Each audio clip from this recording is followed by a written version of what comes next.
Subscribe to our YouTube channel and press the bell icon to get the latest updates. उपचुनाव से पहले मध्य प्रदेश में जोड़-तोड़ की राजनीति शुरू हो गई है। बीजेपी ने उपचुनाव से पहले कांग्रेस के कई झटके दिए हैं। अब कांग्रेस ने भी बीजेपी के लोगों को तोड़ना शुरू कर दिया है। बीजेपी में ज्योतिरादित्य सिंधिया से सीधे टकराने वाले प्रेमचंद गुड्डू की फिर से कांग्रेस में वापसी हो गई है। गुड्डू के साथ उनके बेटे अजित बौराशी ने भी कांग्रेस की सदस्यता ग्रहण की है। ज्योतिरादित्य सिंधिया के बीजेपी में आने के बाद से गुड्डू उन पर हमलावर थे। उज्जैन के पूर्व सांसद प्रेमचंद गुड्डू लोकसभा चुनाव से पहले बीजेपी में चले गए थे, लेकिन पार्टी में अनदेखी की वजह से वह नाराज चल रहे थे। गुड्डू बीजेपी में रहते हुए ज्योतिरादित्य सिंधिया के ऊपर लगातार हमले कर रहे थे। साथ ही उनके करीबी तुलसी सिलावट को शामबेर सीट से हराने की बात भी कर रहे थे।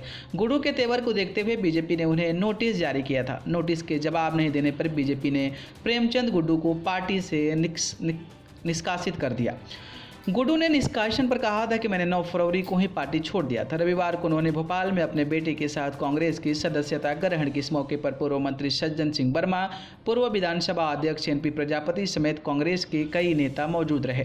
चर्चा है कि गुड्डू को कांग्रेस शामबेर विधानसभा सीट से तुलसी सिलावट के खिलाफ मैदान में उतार सकती है।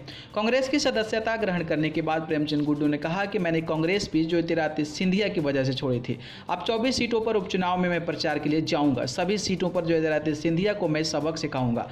केंद्रीय मंत्री रहते हुए ज्योतिरादित्य सिंधिया ने कभी मेरे संसदीय क्षेत्र पर ध्यान नहीं दिया। मैं कांग्रेस में आकर अच्छा महसूस कर रहा हूं। वहीं टिकट को लेकर उन्होंने कहा कि मुझे कोई आश्वासन नहीं मिला है।